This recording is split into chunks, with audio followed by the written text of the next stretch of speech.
Okay, so hi everybody, this is Anna, and in regards to my upcoming party, I've had a lot of questions about like, what am I supposed to wear to this? Like, are you kidding me? Like, how am I supposed to dress for this? And I just want to start out by saying you can show up wearing whatever you want, and I'm just going to be happy that you're there. But if you wanted a little more guidance or just some ideas about if you felt like clowning around a little bit and donning a costume, I've got some ideas here that hopefully are doable. So I've titled this video How to Dress Regency with What You Already Have in Your Closet. I feel like the subtitle should be or with a little bit of hunting at a thrift store. So I get that some people are skeptical, but we're going to start out easy and then the video will add some more complicated elements as we go on. So we'll start with level one, accessories. So if you were going for a more feminine look, um, something that you probably already have in your closet, pendant earrings and necklaces were very popular. So if you look at the gal, two from the left on the top row, she's got kind of those teardrop shaped earrings. Jewelry, like kind of that style, was very popular at that time. Headband style hair ornaments. If you look at the girls along the top row there, again, they all sort of have like a headband type look going on. This is because in the Regency era, they were really inspired by like Greek and Roman looking like statues and stuff at that time. So that kind of comes across in like their head dresses as well as the dresses.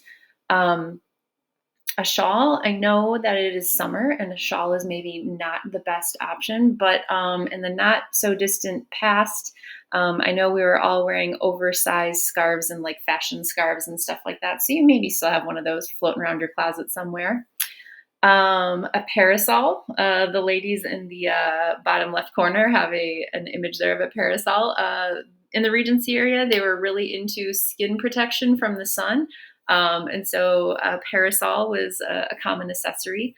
Also gloves, as you can see a couple of the images there, women wearing gloves. Again, sun protection for the hands. In terms of shoes, I know a lot of us already kind of have ballet flats and slippers in our closet, so that might be an option. And I know a lot of us probably don't have bonnets in our closet, but again, big like straw hats were also popular at the time, again, to protect from sun. And then trimming it out with some ribbon or, doodads wouldn't go amiss. So those are all things that are fairly simple that I think you could incorporate into a look if you wanted to.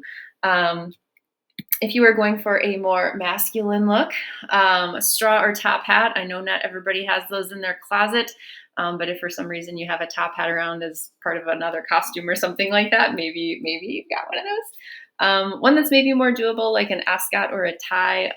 Again, the image on the far left, if you already have ties in your wardrobe, it wouldn't be too hard to sort of fashion and tie one like that. You'll notice like the men's collars are turned up and then they tie the scarf around it. That was like kind of the fashion trend at the time. Leather gloves, popular. Again, pretty warm in the summer. Maybe you don't want to do that, but it wouldn't hurt to have them to carry them around. High stockings. So I don't know, some of you might have like soccer socks or something like that. Otherwise, you can always find a pair of cheap tights and actually just cut the bottom, like cut the part that would go around your waist. You can just cut that off and then like pull the tights up around your legs as an option, maybe. Black or brown footwear. Obviously, riding boots are really popular at that time. Maybe going to a thrift store and actually looking for like women's boots, depending on your foot size. That might work because there's a lot of boots that women bought a couple years ago that they no longer want in their wardrobe, and they're now all at thrift stores. And then finally, a cane or a walking stick certainly looks dapper. There we have Mr. Darcy in the middle with his walking stick, which is a good addition to any look. All right, so that's sort of basic. That's sort of like level one. If you wanted to just add in a few components to maybe make your outfit feel a little more Regency. But if you want to go to level two, that's going to focus more on the attire. And so kind of the hallmarks of women's dresses at this time were the empire waist. So you'll notice how the waist is like right up under her bust line on that picture on the left. A scoop or square neckline. A sheath silhouette. So again, in the Regency area, they are really inspired by like Greek and Roman fashion. And so the dresses are very column-like, very like kind of just straight up and down. It doesn't like ruffle out a ton. And then a cap sleeve was also really popular at that time, although long sleeves were also popular, but again, it is summer here. So if you look at the two pictures on the right, baby doll dresses were really popular just like a year or so ago. And so thrift stores are full of like baby doll dresses like this, or maybe you still have one in your closet from a couple of years ago. I know they're not a full length dress, but again, it's summertime. I don't expect you to wear a full length dress out in my yard. So anyway, those are just some ideas. Also, if anybody's feeling really crafty, I did come across like a video that shows how to make an empire waist dress like this with just like some bed sheets and stuff. So if anybody's feeling crafty and wants me to send that along to them, just let me know. Another look that might be a little easier if you're like, no, the baby doll dress is just not for me. I don't know how historically accurate this is, but when I watch movies in the Regency period, it seems like when women are sort of dressing more casual or their day to day wear is almost more of this like pinafore look, where they'll wear sort of like a blouse, or what I'm assuming is probably a full length white like chemise underneath that pinafore type dress. And then they have something kind of like simpler over the top. So if you already have a white blouse and you already have like a dress that's maybe like spaghetti strap or like kind of that pinafore look, you could try that. And then again, maybe just like kind of a lightweight fabric. So the two on the left, those are supposed to be historically themed, and then the one on the right is a more modern look you can maybe try. If you are a gentleman, there's good news and bad news. Men's fashion hasn't actually changed that much. And so some of these things are things you probably still have around your closet. So the picture on the left would be like a historically accurate look. The picture on the right is my recreation with a handsome model I happen to have sitting around. So starting with just like a basic shirt, the one on my model is actually a women's, like a big, large women's blouse. That's more of like a linen-y material, but if you just have a regular dress shirt or a lightweight shirt, that would be fine. Again, the collar is turned up on it, so that way that like ascot can get tied around it. Some of you might have vests in your wardrobe from having to dress up for weddings and stuff like that. But otherwise, I just found a vest at a thrift store for a couple of bucks. In order to recreate what we call the pants that the guy is wearing, breeches, I just had my model put on a pair of jogger pants that he already had. So I know men's jogging, or like those jogger pants that cinch around your ankles, were really popular not too long ago. So I just had him push that up so that way it sort of created that breeches look. And again, my model is wearing tights that I just cut off the legs and had him slide them up around his feet there.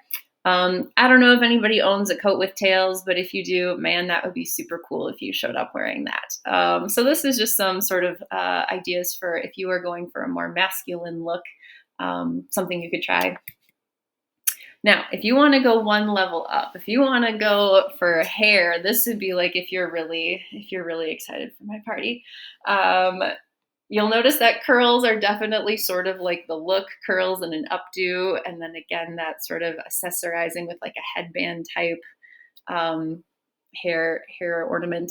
So if you really want to get those tight curls like they had, foam rollers. I have experience with these from when I was a kid in dance. I would sleep in these foam rollers, and then the next morning your hair comes out looking like a Shirley Temple. But then you can kind of pull them back into an updo, and it looks pretty Regency. So I will be donning those foam rollers the night before the party. And if you are going for a more masculine hair look, I don't know what to say. Everything that I sort of look at in terms of men's Regency hair, they all sort of just look like they have bedhead. So that could be a look that you go for. Fluffy sideburns were definitely in. I feel like a lot of times when I watch Regency movies, it like they tone it down a little bit, but historically, big fluffy sideburns would have been very fashionable. Thankfully, we are past the era of powdered wigs, so do not feel the need to go out and look for a powdered wig. That would have been about, I don't know, the century previous would have been the powdered wigs era, and luckily we are out of that era in the Regency era. All right, if you're still with me, if you are still interested in refining your Regency look, here's some movies you could watch to get some inspiration. The 2005 Pride and Prejudice with Keira Knightley. A lot of times it gets critiqued for like the costumes not actually being that Regency, but it is just like a good movie to watch. If you haven't watched it. Sense and Sensibility from 1996, I believe, has some really fantastic Regency costumes, and it has like every famous British actor ever, and so it's kind of a fun one to watch.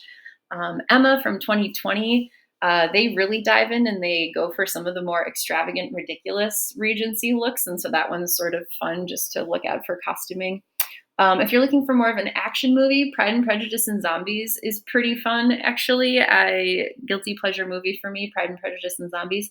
And also, there's a lot more sort of gender fluidity with how they dress. A lot of times, the women are wearing like pant slicks and stuff like that. And so, it wouldn't be the worst place to look for inspiration for costumes.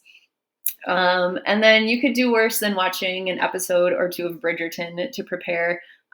They have, again, a more extravagant, maybe less historically accurate feel for Regency costumes, but it is fun nonetheless. So hopefully you got some inspiration and hopefully you're not feeling too overwhelmed about dressing for this party. Again, you can show up wearing whatever you want and I'll just be happy that you're there. But if you wanted a little bit of guidance, hopefully this helped. See you there.